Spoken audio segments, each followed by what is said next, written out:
thanks for joining me today. I am showing you today one of the challenges that was set down for National Scrapbook Day, and the challenge was to use cut apart sheets somewhere on your layout. So you could do whatever you wanted to do with the cut apart sheets. Now, as I've said in another video a couple of weeks ago, I struggle with cut aparts.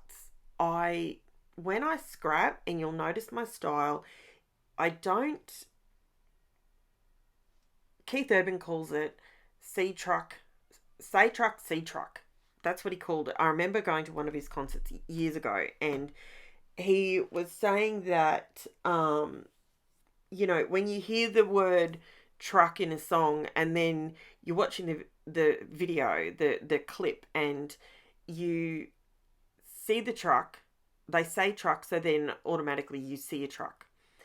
But I digress. Anyway, by the way, huge Keith Urban fan. So what I decided to do is, when I see a scrapbooking supply,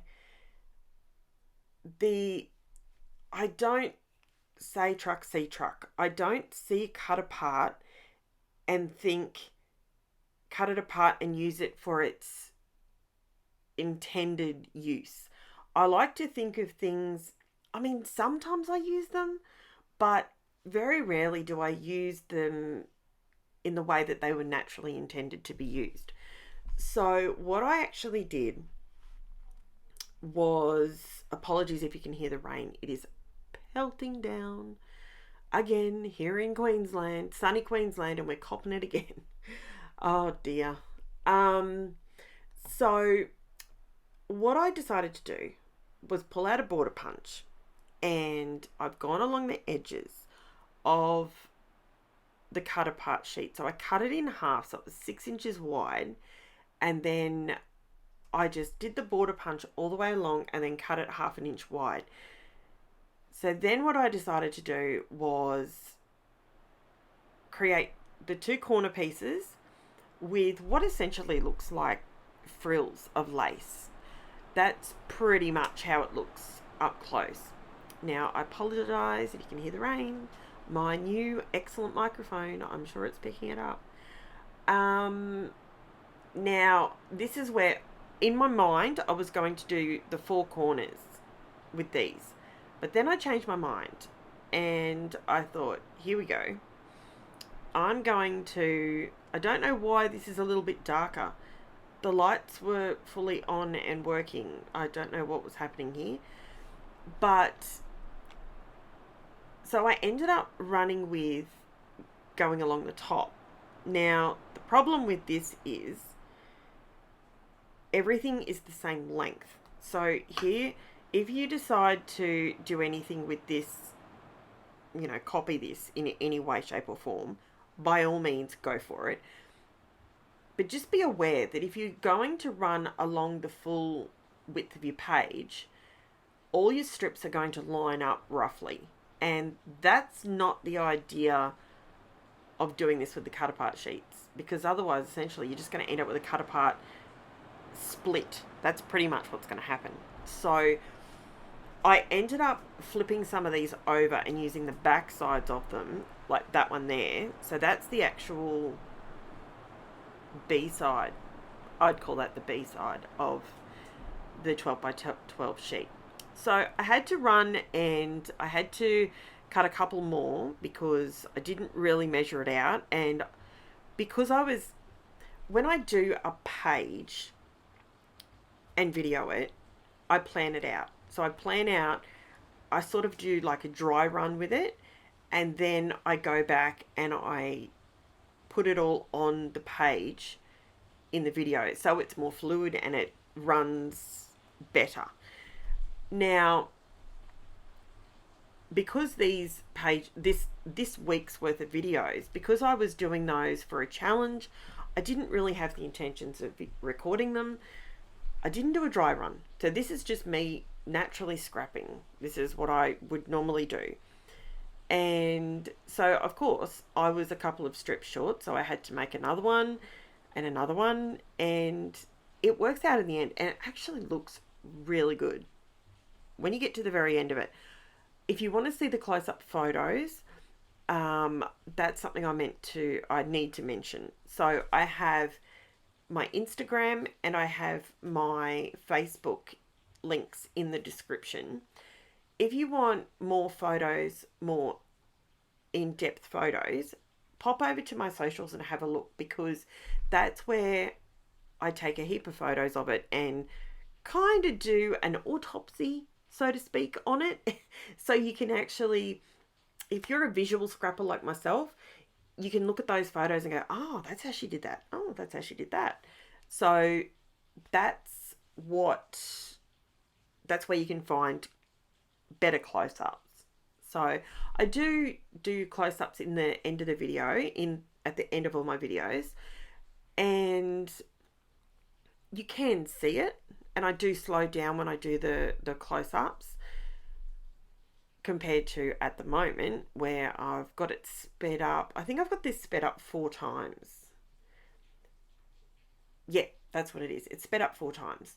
So anyway, so I've added all those. Bring back my messy mat, because now I've got a giant white piece right in the middle. And yes, I have my photo, but what am I going to do? So I pull out my distress swatches, so to speak, and I thought some Spun Sugar. And then I looked at that and went, that's not going to work. It's way too light. So that's when I thought, I know what I'll do. Now, I haven't put anything on this piece of paper, this cardstock. This is totally just going straight on the cardstock, no gesso. So my colours are going to be more muted. They're not going to be as vibrant because they're going to soak into the paper. So that's where I realised that the Spun Sugar was not going to work, because it's not going to stand out. I love Spun Sugar, but sometimes it's just too light. So that's worn lipstick that I just used there. These are Distress inks, and they are a dye ink. So what that means essentially is if you add another color on top, it will reactivate. So, and it's going to soak into the paper. So be mindful. For example, don't use blue and orange right next to each other. They will mix and you'll get a muddy brown color. So what I decided to do here, which was a little bit daring, I put some green on there because I didn't want it to just all look pink, because then I wanted to pull the colors out that were in the borders. I'm going to say it again.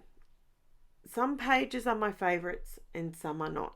Some I run with a theory and it looks good, and some are just, well, it's a page. This one, I really liked where it was going, and when I get to the very end, what I actually do is I mount the whole thing on black. So it's not in the video because I came back to it the following morning, and I do this a lot. Because I was doing this for a challenge, I did it, I completed it, submitted it for the challenge, not a problem. But the following morning I walked in and I didn't see how you can see a distinct, there's no border where those white edges are. To me, it felt like it was unfinished. And I hate pages like that. Oh, they do my head in. So if you go over to my socials and have a look, you will notice that the close-up at the end of this video is not identical to my photos. And I'm going to load up the photo where it's finished like this and the photo with the border, so you can compare side by side and go, it really does make a big difference. It's something it's a bit of a phase that I'm going through with my borders. I either need a squiggly border, a drawn border, an actual border. Now this is where I go a bit rogue. I've wanted to use this big, that bit, whatever you call it, hangy border. I don't know what you call it. So this is where it all just goes completely in a different direction. I've done the entire layout based on that photo. And right now, I changed my mind. So this could have gone completely pear-shaped. I think I salvage it, but you be the judge. So I ended up swapping out and using a photo of a different child. And she was in the veggie patch. And we just made a veggie patch. And this is why I'm not sure if I love this page or not. I'm not sure. But now, as you can see, so that's where I do my journaling down the bottom. I do put a little bit of writing on here, but I go back later and add a lot more journaling to explain why we put the veggie patch in and blah, blah, blah. So I'm not sure that, I think what I'm not a fan of is still at this point, there was no side border and it was really throwing me off. Sorry, I needed a drink then. So I pulled out my wax paper. I'm still loving this technique. Absolutely love it. So here I am I'm going to use these stickers and I'm going to create a cluster down the bottom. And that's going to draw your eye away from the big, vast white space in the center. It works in the end, but as I said, normally I would have done a dry run and you wouldn't see me playing so much here. So as you can see, I'm just adding extra little bits, adding some fussy cut butterflies.